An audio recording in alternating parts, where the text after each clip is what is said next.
Ben. Yes, the partial evacuation of the embassy clearly shows that you're concerned about the safety of Americans in Ukraine. And you've also made it very clear what would happen if Russia were to invade. Will you take this opportunity now also to warn Russia against harming any Americans and say what the consequence would be if they did?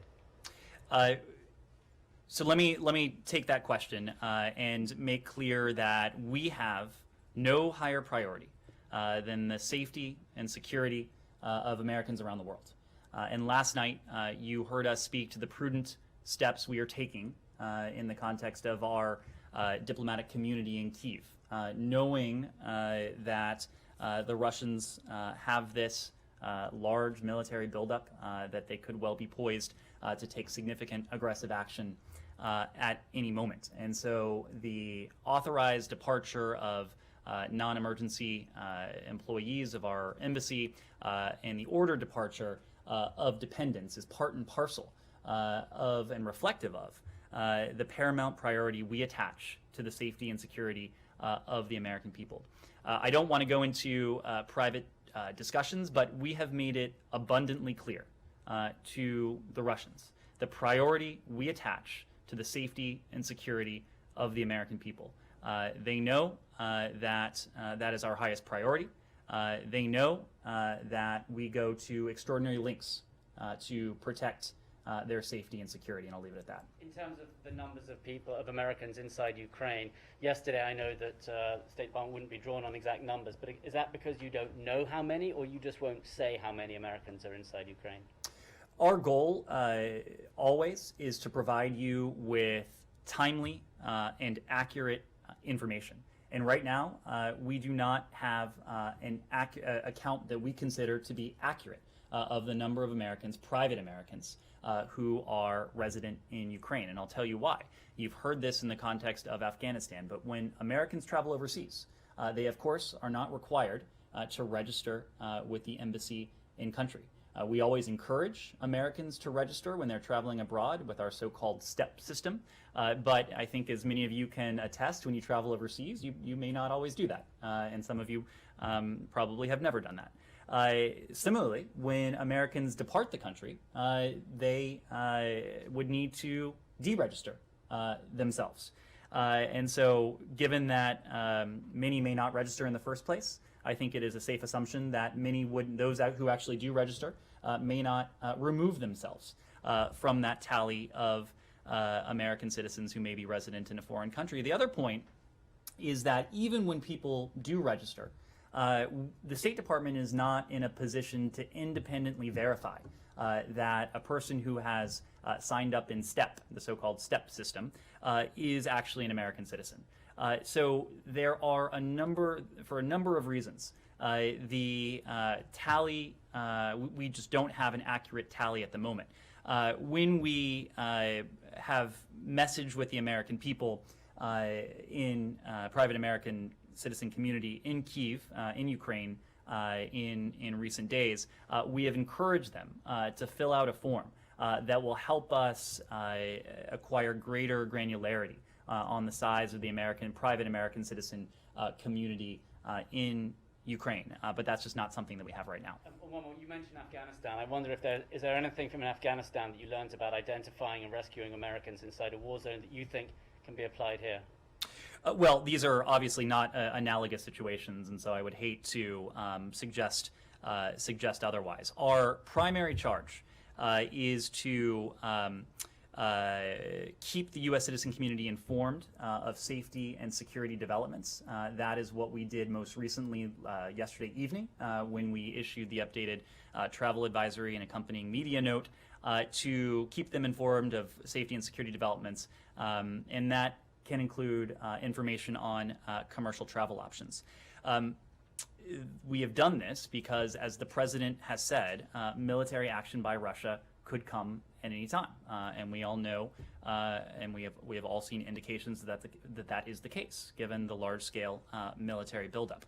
We've also been clear that we won't be in a position to evacuate U.S. citizens, private U.S. citizens, in such a contingency, and so that is why we have encouraged private U.S. citizens who may be in Ukraine to plan accordingly, including by availing themselves of commercial options should they choose to leave the country.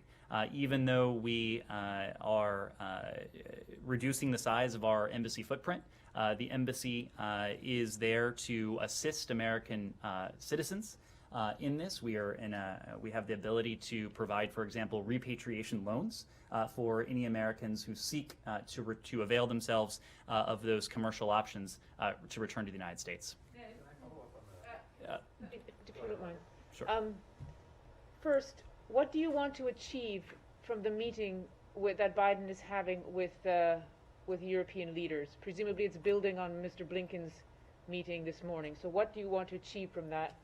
Two, in the meeting this morning that Mr. Blinken had with the European Council, did he get questions about the U.S. decision to start downsizing the embassy because some Europeans are not on the same page? And as Francesca was saying, we're suggesting that the rhetoric needed to be dialed down a bit, that there wasn't any difference in security to suggest an imminent attack. So what do you expect to achieve, and what did Mr. Blinken hear about the American approach? So as you alluded to, Barbara, the Secretary did take part earlier today in the EU's Foreign Affairs Council. He was invited by the EU High Representative Josep Borrell. To give you a flavor of that, the Secretary briefed his counterparts on his visit last week to Kiev, to Berlin, and to Geneva as part of the effort we have spoken to de-escalate the tension that's been caused by Russia's unprovoked military buildup and its continued aggression against Ukraine. In the engagement this morning, the Secretary emphasized that we will continue to coordinate closely with the EU and its member states, in addition to the other multilateral institutions we've already mentioned. That's NATO, that's the OSCE, and with individual allies and partners. And in the course of this meeting, the Secretary demonstrated that by briefing them on the engagements last week, of course, including the engagement with Foreign Minister Lavrov. You saw that shortly after the meeting with Foreign Minister Lavrov concluded on Friday, the Secretary also had a chance to speak to his Ukrainian counterpart to back brief him on those discussions. And that's a practice we've undertaken in the course of all of our engagements with our European allies, our European partners, of course, including our Ukrainian partners, because we are operating by the maxim of nothing about them without them, nothing about Ukraine without Ukraine, nothing about Europe without Europe, nothing about NATO without NATO. So the Secretary's participation in the meeting today was another opportunity and another venue for us to do just that. The President, of course, has been deeply engaged in this as well. You saw that he convened his team both in person and virtually at Camp David over the weekend to discuss this. So it should not come as a surprise that the President will have an opportunity to speak to his counterpart on these very issues with that same maxim in mind. When it comes to the decision that we made last night, I just want to reiterate the core point, and that is that this is about one criterion and one criterion alone, and that is the safety and security of our team on the ground in Ukraine. And it was a prudent step when it came to the ordered departure of dependents. It was a prudent step when it came to the authorized departure of non-essential employees. But let me also be clear that that decision says nothing about our commitment to Ukraine's sovereignty and to its territorial integrity. Our commitment to Ukraine's sovereignty and territorial integrity is unwavering. The embassy continues to operate, and the chargé, of course, remains in Ukraine. The fact that we're taking prudent precautions for the sake of and the safety of U.S. citizens in no way undermines our support for or commitment to Ukraine. You've seen that support take any number of forms. Of course, the Secretary was just in Kiev last week, where you heard him reiterate these messages next to President Zelensky, next to Foreign Minister Kuleba. We have continued to provide defensive security assistance. The first delivery of the additional tranche of $200 million that was authorized in December arrived in Kiev overnight, Friday into Saturday. We will continue to provide defensive security assistance to our partners, and we will continue to signal in no uncertain terms the enduring commitment we have to the territorial integrity and the sovereignty of our partner Ukraine. Yeah, please.